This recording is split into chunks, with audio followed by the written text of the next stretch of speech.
Introducing A1 Esports. Out from Sinister. 6-9 on the off. Dante as well. Backing up his team. Sinister strikes out. Dante. Trying to get the finish. A lot of jump shots going on. Swagwood is holding that corner though. And that's all she wrote. 6-9. Zeus is here. RQ made a really nice rotation, taking out Team Secret Jin, but there's BTO actually going down. RX Jax. Creep up onto A1's territory.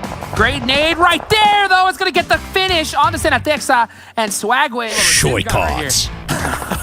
There we go. Loops. That's They are it. finally taken out right there. Your PUBG Mobile Global Championship Season 0 League Play 16th ranked team. That was A1 Esports, and they are here to party, baby. They made it in just barely. 16th place, but hey, they're in. Welcome to the finals, A1 Esports. Happy to have you. They've got one of the strongest fan bases in PUBG Mobile. Hot Juice, tell us about A1. Oh man, without a doubt, while looking at the chats, I could just see everybody rooting on this squad, and they got to be so pumped to make it here into the biggest tournament in all of PUBG Mobile history. Now, when they actually got into the Super Weekend, they definitely had some really solid games. I think the only thing that really just hurt them, obviously, was just missing out on those 2 Super Weekends. But the fact that they made it and only making 2 Super Weekends, I think is still huge. It shows that they have potential. They just got to put that consistency together. But let's see who actually led them all the way to the finals. Let's start with some of their standout players. So one of the big players from A1 that I got to talk about, it's got to be 6ix9ine. I mean, watching this guy play, especially during the finals, there was some really big battles going on. And when I saw this A1 Strahd, when the going got tough, I really just saw him stand out and able to get some really, really big kills for this team.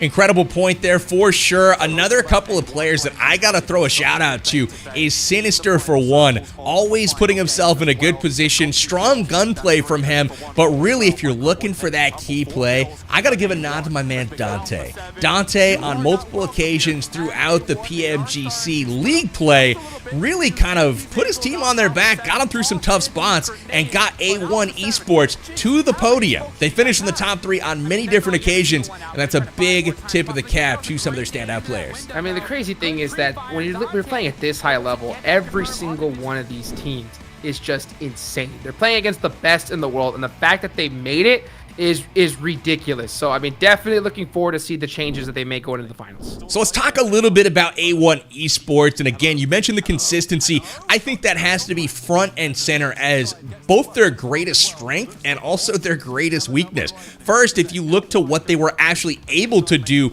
in the Super Weekends where they participated, they finished strong. I mean, week 1 came out, really had a lot to show for their efforts, and again, just kind of absent from competition throughout the middle parts of this tournament. But again, finishing strong, putting those clutch performances together, ultimately getting theirself a spot in the finals where hopefully they can string together a few solid days of play in a row.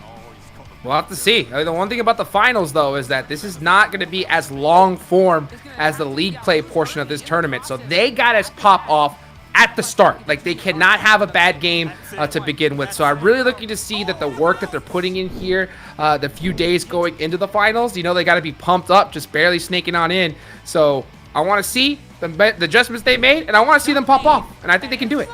That's right, the time of the competition is far shorter, so there is no time for inconsistency, there is no time for non-performance, but I think the fan base is super happy to see A1 Esports participating. I know A1's happy to be there, and I'm looking to them to take full advantage of this opportunity that's been given to them, and I'm looking for them to close the ground on the top of that leaderboard in the PUBG Mobile Global Championship Season 0 Finals. Make sure you guys tune in on January 21st to see A1 Esports in action only on PUBG Mobile Esports.